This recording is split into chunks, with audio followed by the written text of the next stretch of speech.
Jordan, I know you love the Passport. Do we want to start there? Yes, I do. I'm very partial to the Passport, so without further ado, we can get right into it. Mm-hmm. So with the Passport, this is slowly becoming a more popular vehicle for Honda. There are still customers out there that don't know that the Passport exists. It came out in 2018. It's one of the two bigger SUVs, kind of comparable to the Pilot. The difference is, though, that instead of having a third row, the Passport has an amazing cargo space in the back. So you don't have as many seats, but you do have a lot of room to carry, whatever it is that you need in your life.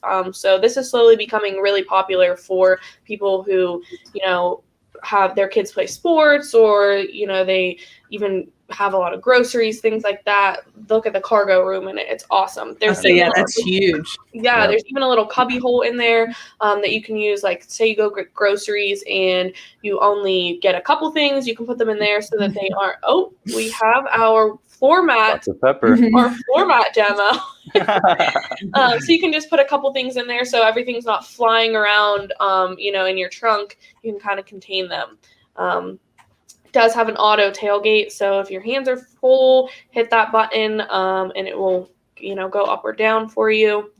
The middle row, the back row, I guess you would say, has a lot of room in it. That row is on tracks, so you can move the seats forward and backward slightly, if someone needs a little bit more leg room, or if you need a little bit of cargo room, which is pretty unique for an SUV like that, that you can kind of customize the back seat a little bit.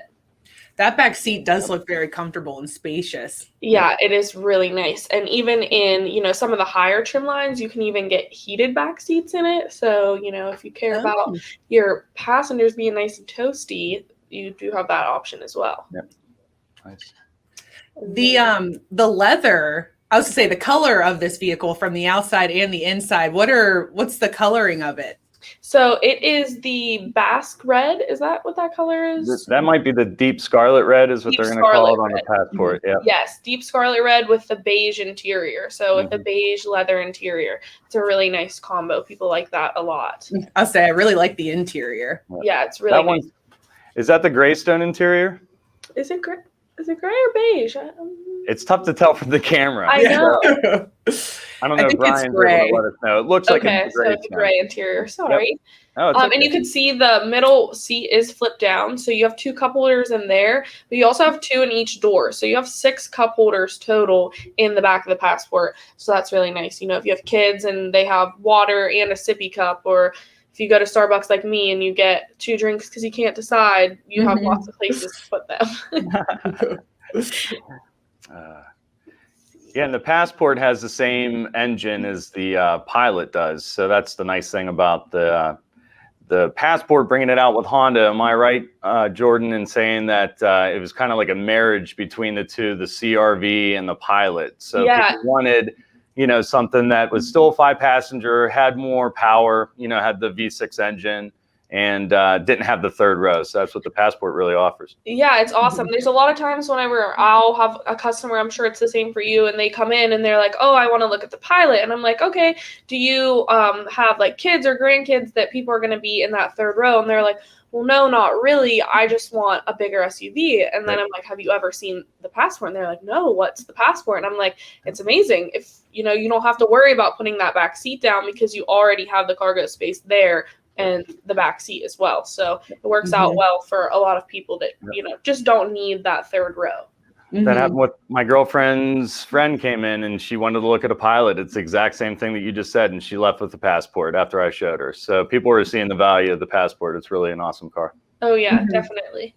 A lot of the cool features that Brian is pointing out up there, the Passport and Pilot both do offer the button shifters. So that's cool. It's a really modern touch. A lot of people, when they get in, they're not, expecting that, whether they are expecting the shifter to be up on the steering column or just a regular shifting knob. It's really cool that it's kind of more modern and has the buttons to shift. You also have some different modes, as you can see that button below drive. So that's like the rough condition mode. So you have mud, snow, and sand.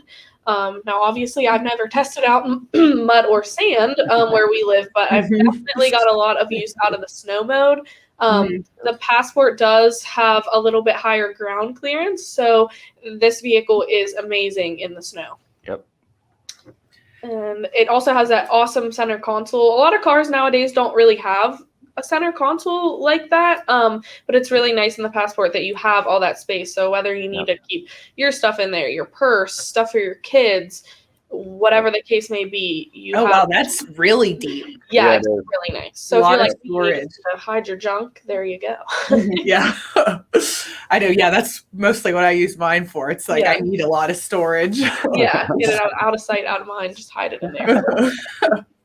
Yeah, that push button transmission does free up a lot of room inside of the cabin too. So yeah, it does. You know, you don't have something that you're like bumping your arm into or, you know, whatever. It is really nice to just have that nice flat area. Yep. So you can kind of see some detail on the seats there. The Passport does offer both heated and air conditioning seats, just depending on which trim you go to. So if you do the Elite, you can have the seats that cool you. So that's really nice, especially, you know, in a leather vehicle. You don't get where you stick to the seat. You can air yourself out a little bit.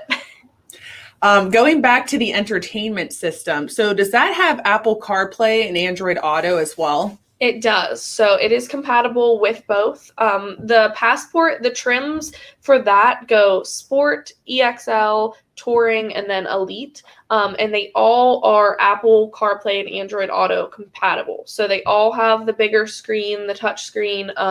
So, you know, you're able to use your maps, texting, calling, contacts, which is really nice because the Touring and the Elite, they do have the navigation built in, but, you know, sometimes people just prefer to use Waze or Google Maps or something, and you can stream that right through your phone with your charger cord. Super simple.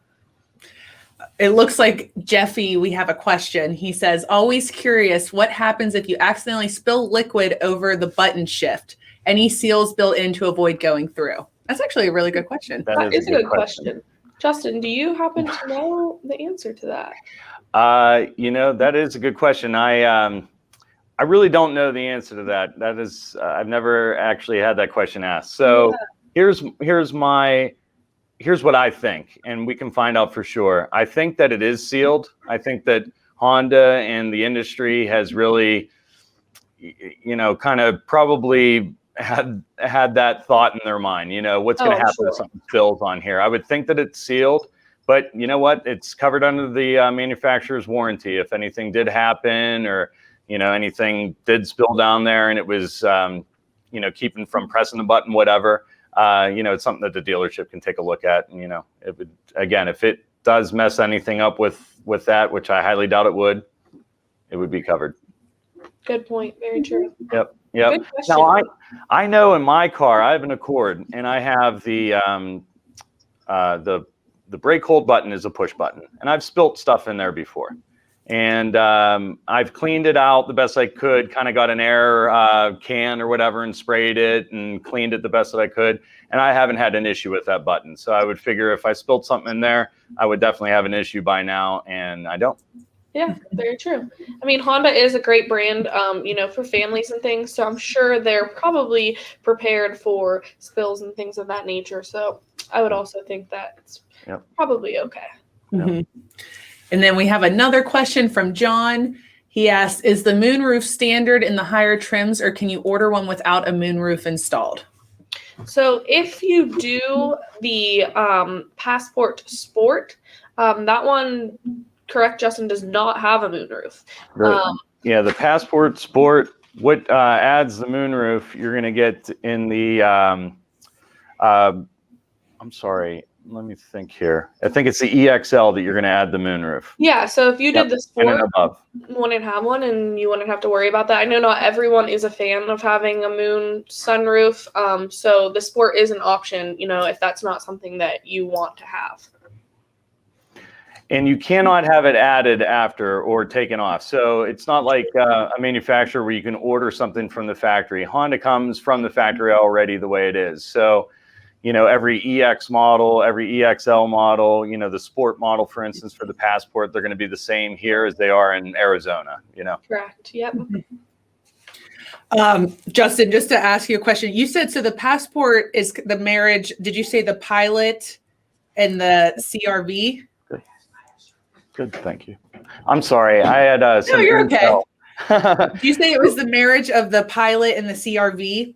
Yes, the Passport. Yeah, I think the CRV and the Pilot together, you know, it kind of combines the size of the CRV, a little bit bigger, obviously, with the transmission and engine of a Pilot.